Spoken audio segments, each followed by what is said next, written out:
Hi everyone. Hope everyone's having a good week so far. And yeah, I'll just jump right into my discussion.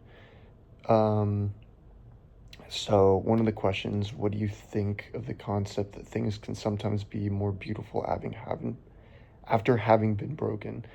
Um, yeah, so in this TED Talk, they mentioned the Twin Towers after they fell.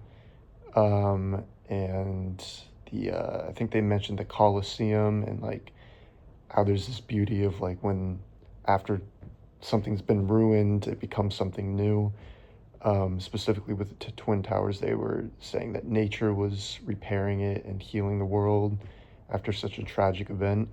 Um, and I thought that was really cool. I work at a rehab center, which means that I often see people at their rock bottom, and my job is to help people pick up those broken pieces and not necessarily build the same thing. And I thought it was really cool how they used that example with the broken pottery or the broken pot and how they repaired it with the gold tracer.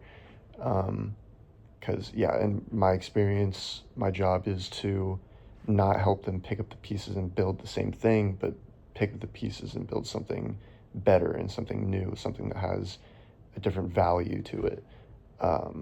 Because otherwise you would just be going back to the same thing. And I think that's where a lot of beauty comes out of something being broken, is that it can become something new.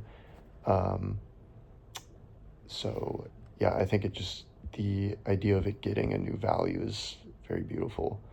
Um, so for the next one,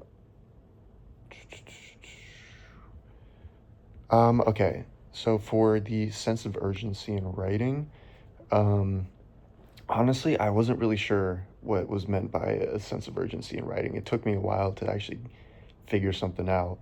At first, I thought of it as the need to write something down when it comes to mind, and that felt pretty surface level, which it didn't feel very relatable for me.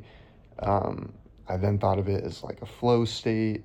Sometimes like when I'm writing, I'll get a bunch of ideas at once, and I'll be like, oh, I got to keep going. It's hard for me to pull away from it. But ultimately, I think what really resonates with me is by defining urgency as passion. I think what Bernstein meant by urgency was passion. Like in the TED Talk, she talks about that story where the photographer felt like they had that sense of urgency where they needed to take a picture right at that moment. And sure, it could have been that the clock was ticking and this photographer needed to take the perfect picture at that moment or else they'd miss it. But what I think it meant, or what it meant to me, is that someone will become so passionate about sharing something that they've seen or something that they're so excited about sharing something that they are passionate about. Um, like that photographer where he sees something that he thinks is beautiful, so he takes a picture so then other people can see it. And I think that happens in writing a lot, where we become proud of something that we are writing about and something that we are telling. And um, it gives us that sense of urgency or that sense of that passion, which is seen within writing. Often that determines what's a good story and what's not, is if there's passion behind it. Um, so, yeah, and lastly, I guess I'll just kind of end on this quote.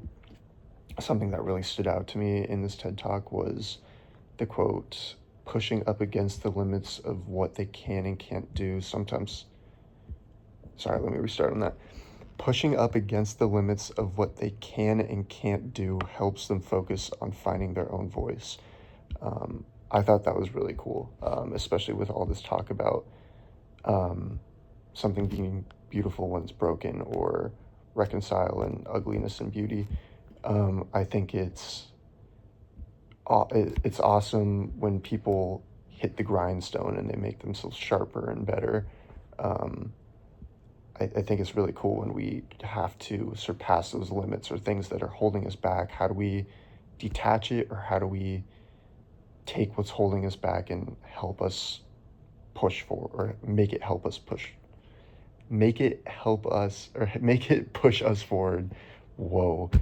Um, so yeah, I just thought that quote was really cool. So anyway, thank you guys for listening.